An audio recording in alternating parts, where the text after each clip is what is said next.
Buenos días, chiquillos, espero que estén todos muy bien. La clase de hoy día corresponde a la segunda clase de soluciones parenterales. Esta presentación está en la plataforma, está en intranet para que la revisen. Y el objetivo de la clase es identificar las diferencias entre las soluciones cristaloides y las soluciones coloides, reconocer las diferencias entre la presión osmótica y la presión oncótica, la que va a determinar el movimiento de los líquidos entre el espacio intravascular y el espacio intersticial, y además clasificar las soluciones de acuerdo a los componentes o el soluto que contengan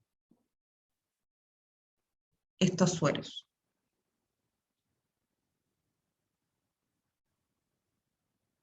Con respecto a las soluciones cristaloides, esto lo habíamos revisado en la clase pasada, en relación a la osmolaridad en comparación con la osmolaridad del plasma, podemos clasificar las soluciones cristaloides en soluciones isotónicas, hipertónicas e hipotónicas.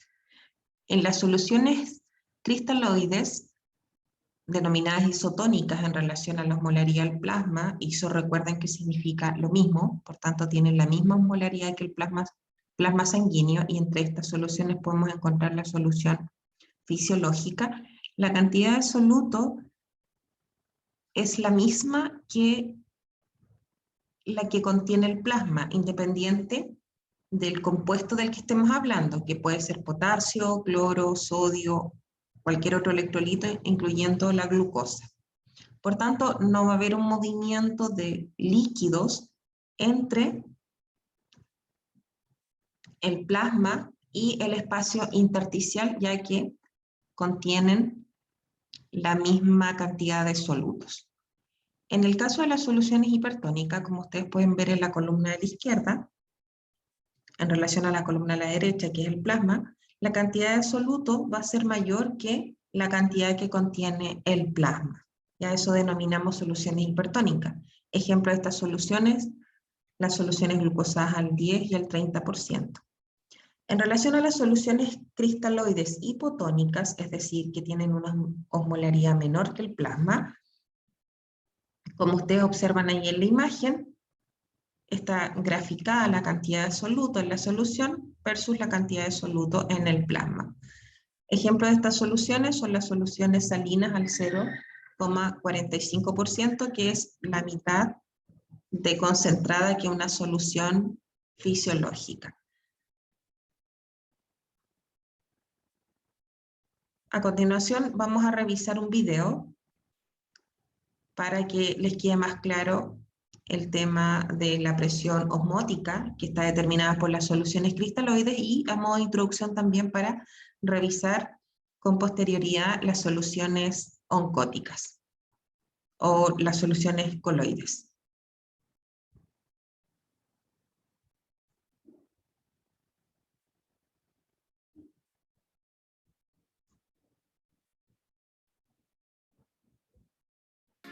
Que se define como la presión necesaria para prevenir la ósmosis.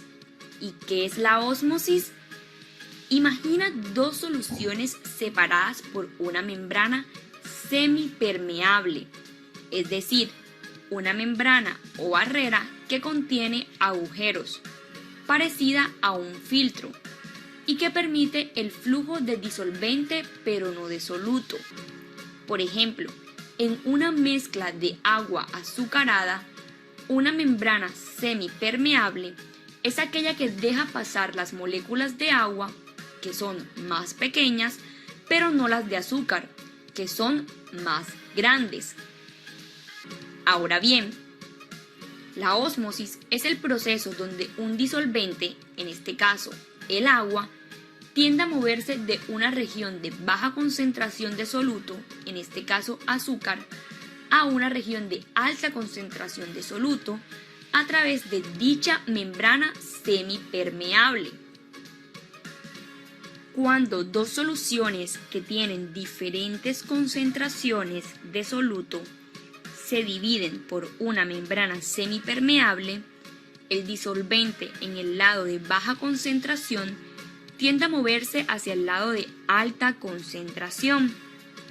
La presión osmótica será la presión que ejercen las moléculas de soluto para prevenir el movimiento de las moléculas de solvente de una región a otra. La presión osmótica también se conoce como un tipo de presión hidrostática y dependerá de la concentración de moléculas de soluto a cada lado de la membrana semipermeable. ¿Por qué sucede esto? Esto ocurre gracias a que los solutos poseen efectos osmóticos, atrayentes de agua y modificadores de la presión osmótica. Por eso, hacia donde haya mayor cantidad de soluto, hacia ese sitio se van a dirigir las moléculas de agua. Este es un mecanismo vital para transferir agua al interior de las células. Sin este mecanismo, ni siquiera los árboles podrían sobrevivir. Las moléculas de agua atraviesan la membrana semipermeable desde la disolución de menor concentración, conocida como disolución hipotónica, a la de mayor concentración, conocida como disolución hipertónica. Cuando se igualan las dos concentraciones, las disoluciones reciben el nombre de isotónicas. Para finalizar, cuando hablamos de presión oncótica, nos referimos también a una presión hidrostática, pero en este caso, dicha presión es resultante del efecto osmótico ejercido por las proteínas coloidales del cuerpo humano. Si quieres saber las diferencias entre una solución, un coloide y una suspensión, te dejaremos el link de un video anterior en la cajita de descripciones. Este tipo de presión se presenta de manera particular en fluidos biológicos como el plasma.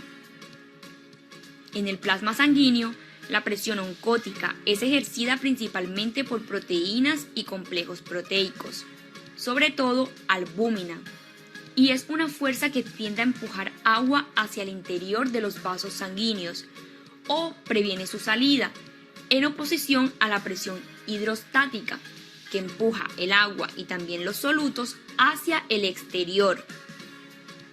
La presión hidrostática, osmótica y oncótica también se conocen como fuerzas de Starling, es decir, son las presiones que controlan el movimiento de los líquidos a través de la pared capilar. En resumen, tanto la presión osmótica como la presión oncótica son tipos de presión hidrostática. La presión hidrostática es la presión que experimenta un punto dentro del fluido. La presión osmótica es la presión que se necesita para detener la transferencia del fluido de una membrana semipermeable. Y la presión oncótica o presión osmótica coloidal es la presión debida a las grandes moléculas que se encuentran en disolución o suspensión coloidal. La presión hidrostática se presenta en cualquier fluido que no se mueva, mientras que la presión osmótica solo está presente en sistemas donde la solución y el solvente están separados por una membrana semipermeable. Para que se presente presión osmótica, se requieren dos soluciones con concentraciones diferentes, mientras que la presión hidrostática puede ocurrir con un solo fluido. Mientras que la presión osmótica busca evitar el movimiento del agua de una región de alta concentración a una de baja, la presión oncótica mueve el agua de una región de alta concentración a una de baja.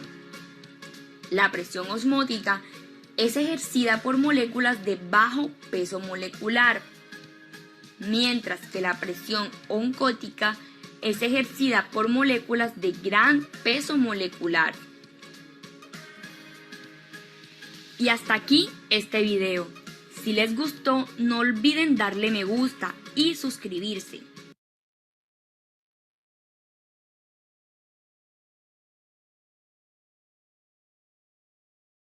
Como se mencionaba en el video, entonces vamos a tener estos dos tipos de presiones, la presión osmótica, que se da por la diferencia en la concentración de soluto entre el espacio intersticial en este caso y el espacio intravascular, y que va a determinar el movimiento del agua desde el espacio donde hay menor concentración de soluto al espacio donde hay una mayor concentración de soluto.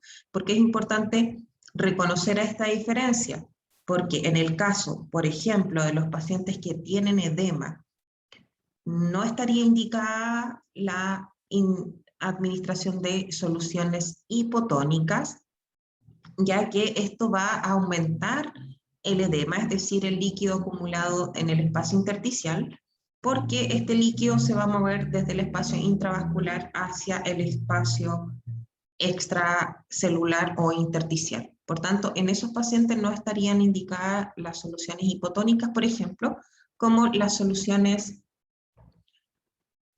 salinas al 0,45%.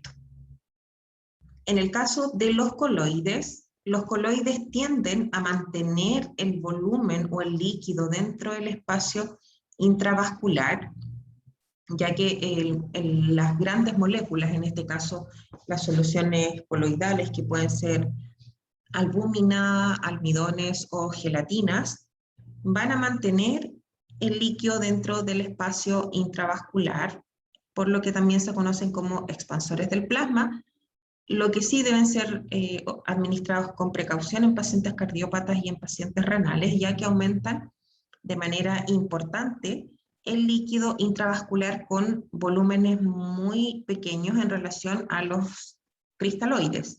Para poder expandir el plasma en una solución cristaloide necesitamos 3 a 4 veces más el volumen de una solución coloide. Un ejemplo de esto es si quisiéramos reponer 3 litros de volumen perdido. Para reponer esos 3 litros aproximadamente tendríamos que administrar casi el doble de solución cristaloide para lograr esa expansión, es decir, casi 6 litros. Eso es solo un ejemplo. En cambio, para reponer 3000 de volumen perdido a nivel intravascular, solo tendríamos que administrar 4000 cc de una solución coloide.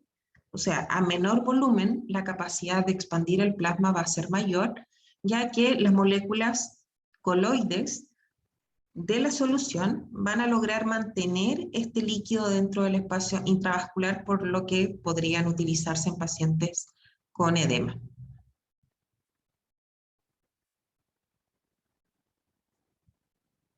Con respecto a las indicaciones de los diferentes fluidos, ustedes tienen aquí distintas soluciones entre cristaloides y coloides.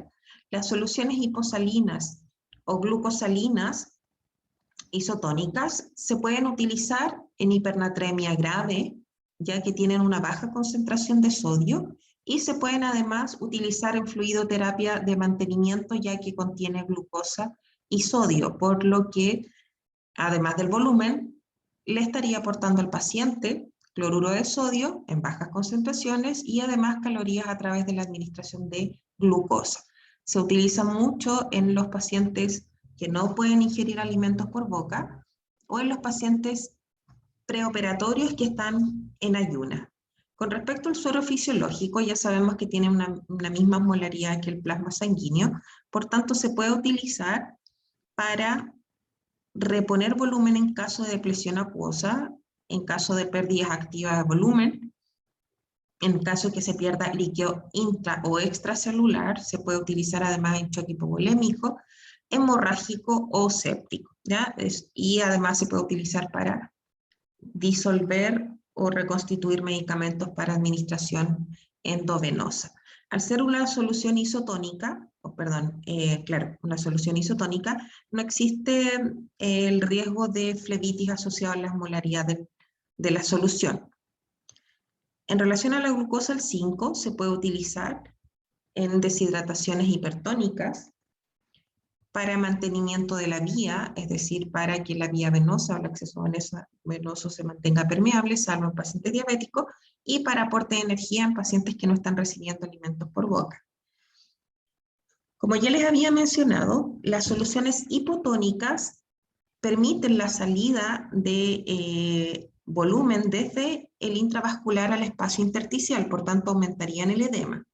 Y es por eso que en los TEC graves, los traumatismos encefalocranianos graves, para evitar el edema cerebral es que se prefiere la utilización de soluciones hipertónicas como la solución salina al 3%.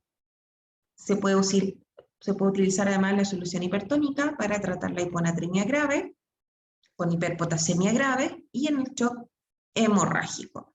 Con respecto a los coloides, estos se pueden clasificar en naturales y en coloides artificiales. En los coloides naturales tenemos la albúmina, que se puede utilizar para restaurar la volemia en choque hipovolémico, en hemorragia masiva, en acumulación de líquido en el tercer espacio, como lo que sucede con la citis, es decir, al haber una disminución en la presión oncótica, el líquido va a salir del espacio intravascular al espacio intersticial, que en este caso sería el peritoneo, con lo que se produciría lo que conocemos como ascitis, es decir, la presencia de volumen en un tercer espacio. Por tanto, para los pacientes que están con una disminución de sus proteínas séricas, se puede utilizar la albúmina para mejorar la presión oncótica. Se puede utilizar además en pérdidas internas, como redistribución en sepsis, y en la hipoproteinemia. ¿Ya? Es importante que esto se lo aprendan, chiquillos, porque esto se los voy a preguntar en la primera prueba. Con respecto a los coloides artificiales, aquí tendríamos los almidones, las gelatinas y los dextranos. Los dextranos en realidad se están utilizando menos, se están utilizando actualmente mucho los almidones y la gelatina, y en realidad actúan bastante similar a la albúmina, ya que son moléculas grandes, lo que mantendría el volumen dentro del espacio intravascular. El gran problema con los coloides es que son caros, y en el caso de la albúmina específicamente pueden provocar reacciones alérgicas. Recuerden que la albúmina es una proteína. Aquí hay algunas características y alguna clasificación con respecto a los coloides y a los cristaloides. Con respecto a los cristaloides, yo ya les había dicho que se clasifican en hipotónicos, isotónicos e hipertónicos. Y aquí estarían los coloides naturales, la albúmina, el plasma, y los artificiales, las gelatinas y los almidones, que son los más utilizados. Con respecto al tamaño de las partículas, los cristaloides tienen partículas muy pequeñas, y en el caso de las soluciones coloides, está compuesta por partículas de un tamaño bastante más grande.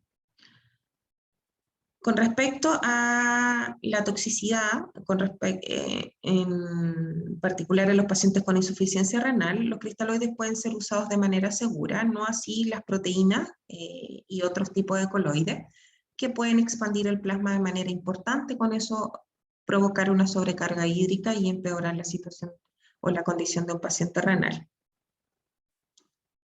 Con respecto a la acción de los cristaloides versus los cristaloides no alteran las respuestas inmunitarias y hemostáticas, de hecho no provocan reacciones alérgicas, disminuye la viscosidad de la sangre, reduce el volumen de administración, en algunos se puede utilizar una cantidad menor de volumen para corregir la volemia. Aún así, los coloides se requiere menos volumen en relación a los cristaloides. El riesgo es que pueden causar edema, no interfieren en la coagulación, y las reacciones anafilácticas o alérgicas son muy poco frecuentes. Con respecto a los coloides, hay menos riesgo de acidosis hiperclorémica, sobre todo en relación a las soluciones cristaloides que tienen cloro. Hay menos riesgo de edema intersticial, pero hay mayor riesgo de reacción anafiláctica, puede interferir en la coagulación y puede causar sobrecarga de volumen. La expansión en los cristaloides es lenta y tiene una corta duración. Recuerden que la presión osmótica de alguna manera determina el movimiento de volumen de un espacio a otro. Por tanto, su permanencia en el espacio intravascular es de 1 a 2 horas. Con respecto a los coloides, la expansión es de mayor duración y permanecen las soluciones dentro del espacio intravascular entre 2 a 3 horas. Los cristaloides son más baratos en relación a los coloides. Esta tabla la tienen que completar ustedes y la idea es que logren identificar qué compuestos tienen estas distintas soluciones cristaloides. En el caso del Ringer, aquí tienen que tener la precaución ya que existen 3 tipos de Ringer, de suero Ringer, el Ringer lactato, el Ringer acetato y el Ringer simple, ¿ya? Así que por favor agréguenlo aquí a la tabla y completan los datos que se les está solicitando acá. Por ejemplo, si el suero fisiológico no contiene potasio, ustedes solamente ponen un guión o una X, ¿ya? Recuerden que las soluciones también tienen una concentración. En este caso, yo les puse aquí una solución glucosada al 5, al 10 y al 30. Y aquí tienen que identificar la cantidad de soluto en 100 ml de solución. Para la próxima clase lo que vamos a revisar es balance hídrico, que determina también la necesidad de volemia que tienen algunos pacientes. Y incluye, por ejemplo, todos los ingresos que tiene el paciente y todos los egresos. Es un ejercicio que vamos a hacer en clase, así que les pido por favor que revisen esta presentación, las diapositivas que vienen a continuación. Hay ejemplos de balance hídrico para que lo podamos trabajar la próxima clase.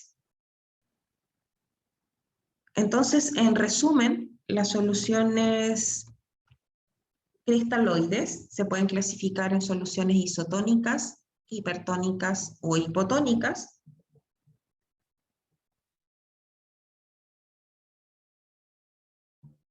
Entonces, chiquillos, en resumen, dijimos que las soluciones cristaloides se pueden dividir en hipertónica, isotónica e hipotónica, y esto va a determinar el paso de volumen o la salida de volumen o el ingreso de volumen desde el espacio intersticial al espacio intravascular o viceversa. Las soluciones cristaloides, por su parte, lo que hacen es aumentar la presión oncótica, con lo que se retendría volumen dentro del espacio intravascular, y es por eso que se pueden utilizar en pacientes con edema, pero ojo, precaución con los pacientes renales. Con respecto a las indicaciones, ya revisamos las indicaciones de cada solución, dependiendo obviamente de las necesidades del paciente.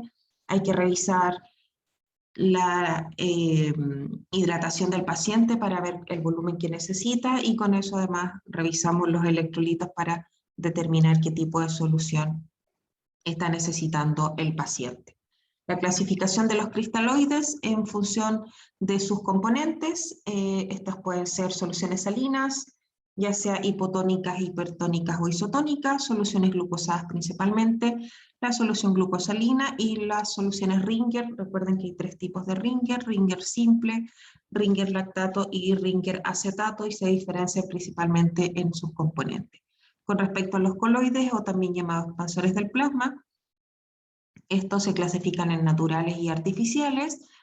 En términos generales, ambos cumplirían la misma función de expandir el plasma con volúmenes bastante más reducidos que si tuviéramos que utilizar algún tipo de cristaloide. Por favor, revisen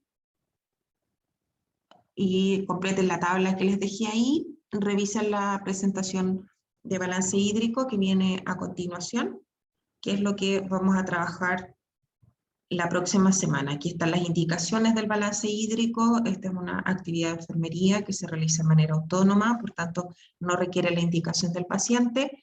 Un ejemplo de un balance hídrico, que en el fondo es la diferencia entre los ingresos y los egresos, y dependiendo si este es un balance neutro, positivo o negativo, podemos determinar la necesidad de volumen que tiene el paciente. Espero, chiquillos, que tengan unas muy felices fiestas patrias. Nos vemos a la vuelta. Les mando un abrazo grande. Cuídense mucho. Y cualquier duda, ustedes saben que pueden consultarme por WhatsApp. Chao, chiquillos, que estén súper bien.